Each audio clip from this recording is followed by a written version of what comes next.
3:13, President Trump tweets, "I'm asking for everyone at the U.S. Capitol to remain peaceful.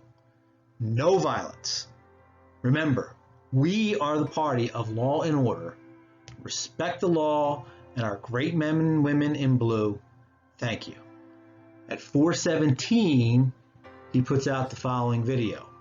I would like to begin by addressing the heinous attack on the United States Capitol. Like all Americans, I am outraged by the violence, lawlessness, and mayhem. I immediately deployed the National Guard and federal law enforcement to secure the building and expel the intruders. America is and must always be a nation of law and order. The demonstrators who infiltrated the Capitol have defiled the seat of American democracy. To those who engaged in the acts of violence and destruction, you do not represent our country.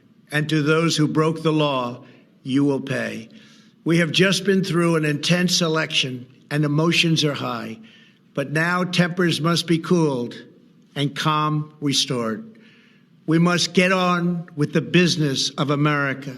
My campaign vigorously pursued every legal avenue to contest the election results. My only goal was to ensure the integrity of the vote. In so doing, I was fighting to defend American democracy. I continue to strongly believe that we must reform our election laws to verify the identity and eligibility of all voters and to ensure faith and confidence in all future elections. Now Congress has certified the results. A new administration will be inaugurated on January 20th.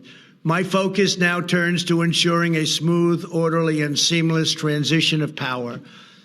This moment calls for healing and reconciliation. 2020 has been a challenging time for our people. A menacing pandemic has upended the lives of our citizens, isolated millions in their homes, damaged our economy, and claimed countless lives.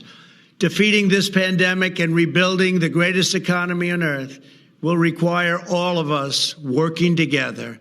It will require a renewed emphasis on the civic values of patriotism, faith, charity, community, and family. We must revitalize the sacred bonds of love and loyalty that bind us together as one national family.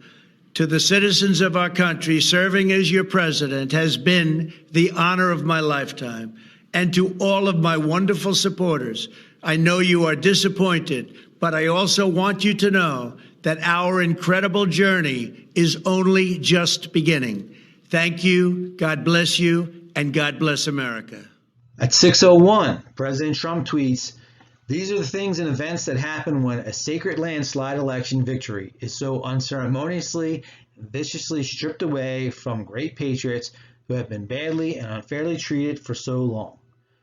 Go home with love and in peace. Remember this day forever." So I think that's a pretty crappy tweet. I don't like it. The second half, I'm not going to use the second half of that to justify the first half. It's in poor taste.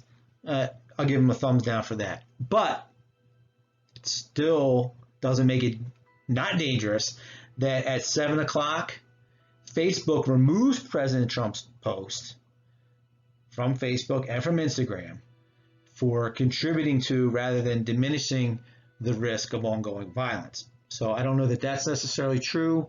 I definitely say I don't approve of Trump's tweet. I think it's in poor taste, but I'm a lot more afraid of unelected officials muting the voice of the sitting president of the United States, or even if he was gone, just Joe Blow, private citizen.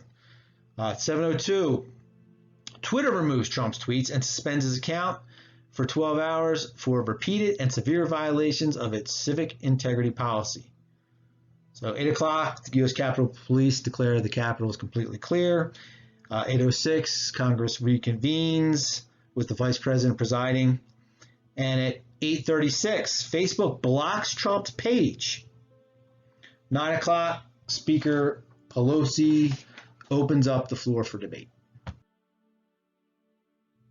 Now we're on day 2, January 7th.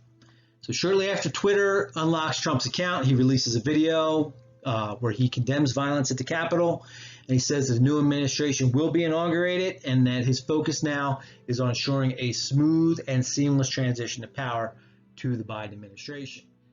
On January 8th, President Trump tweets that he will not be attending the Biden inauguration, and also that 75 million great American patriots who voted for me, America first, and make America great again, will have a giant voice long into the future.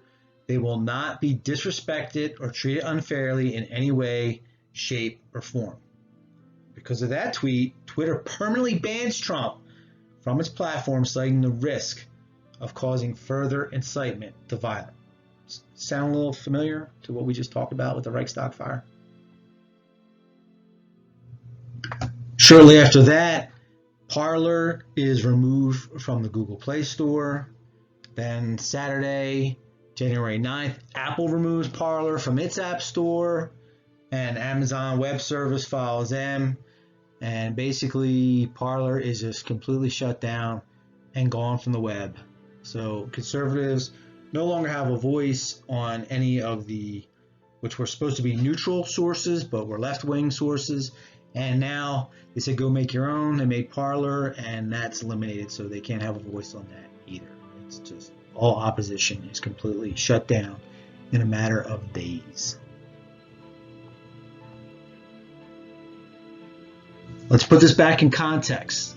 Remember that for 7 months prior, the media totally cheered on the BLM riots that occurred in over 140 different cities, causing $1 to $2 billion in damage, and they actually murdered people.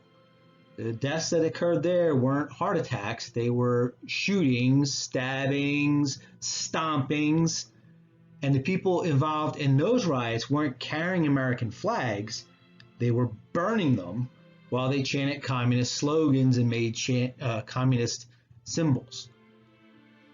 Their agenda was race-driven, and their stated goals were to tear down an unjust system, which is other words for tear down America. Now contrast that with the people on January 6th. And I'm not saying their actions weren't illegal, but their motivation was that they felt an election was not conducted properly and legally. They were carrying American flags, wanting to make America great again. So almost instantly on the media, the language became that they were insurrectionists and MAGA terrorists. MAGA terrorists. So they were make America great terrorists. It's pretty Orwellian.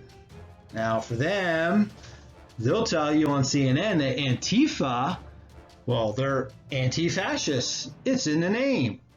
But for whatever reason, MAGA isn't about making America great again.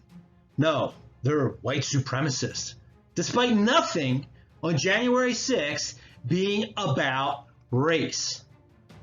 Now, it started kind of after the clips I'm going to show you, but now every Democrat in the press or in DC, which is basically the same thing, they all constantly refer to January 6th as a white supremacist uprising.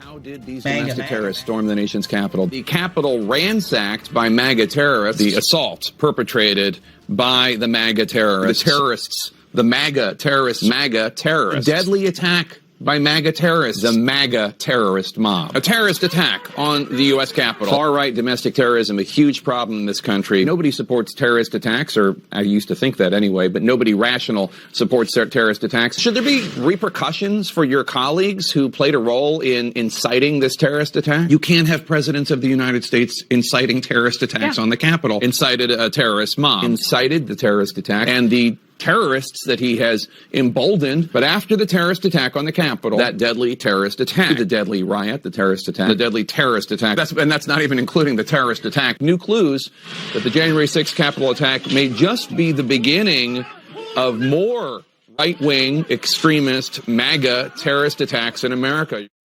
Donald J. Trump called for the insurrection against the United States of America. You talked about Al-Qaeda. What has he done in terms of incitement, right, that Osama bin Laden didn't do? Each of these people should be shamed, and they're going to go back, to the Olive Garden and to the Holiday Inn that they're staying at. The way that we in the media speak about this is so important. Today was terrorism. We call them terrorists. Terrorists. Domestic terrorists. Domestic terrorists. Domestic terrorists. These people are not Americans. Kevin McCarthy was on Fox calling this un-American. Marco Rubio. I don't know. There's a lot of empty rhetoric. There's a lot of empty concern. Hawley, I should say, of all people, had the nerve to condemn the violence that we saw today. Josh Hawley should resign in ignominy. Ted Cruz as well. But honestly, Mitch McConnell, too. Shame on them. Shame on those senators. They sided with domestic terrorists yesterday, and we won't forget it. This in no way absolves them of the sin and the sins that they and the president had committed against this country. And if Donald Trump Jr., Rudy Giuliani, and Donald Trump are not arrested today for insurrection and taken to jail and booked. It was encouraged by our Republican colleagues, and that is why every single one of them, especially because they have been the ones trying to steal this election, that's why we are calling for them to be removed. But then Trump supporters come in and you open the fucking doors for them. And now, surprise, surprise, Democrat legislators are actually calling for the deplatforming of Fox News, Newsmax, One American News, literally calling for cable and internet companies to delete their competition. And obviously CNN and MSNBC are more than happy to jump on that bandwagon. It's not about the individuals who engaged in criminal behavior on January 6th. It's not even about Trump and that mock impeachment sham that they performed. It's about you. It's about eliminating your voice and eliminating any opposition to their socialist takeover of all of America.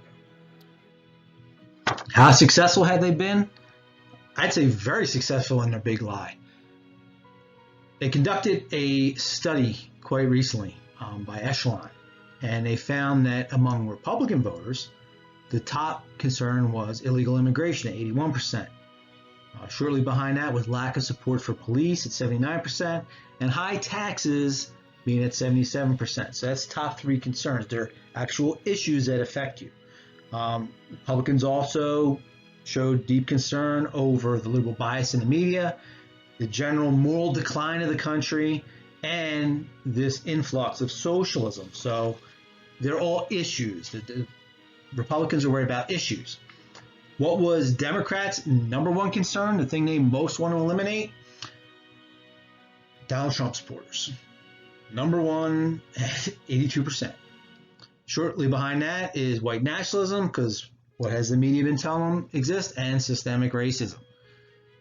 So, Republicans are concerned about problems, so they seek solutions. Democrats see people as the problem. Both parties want to eliminate their chief concerns. For Republicans, that means resolving difficulties. For Democrats, it means getting rid of people.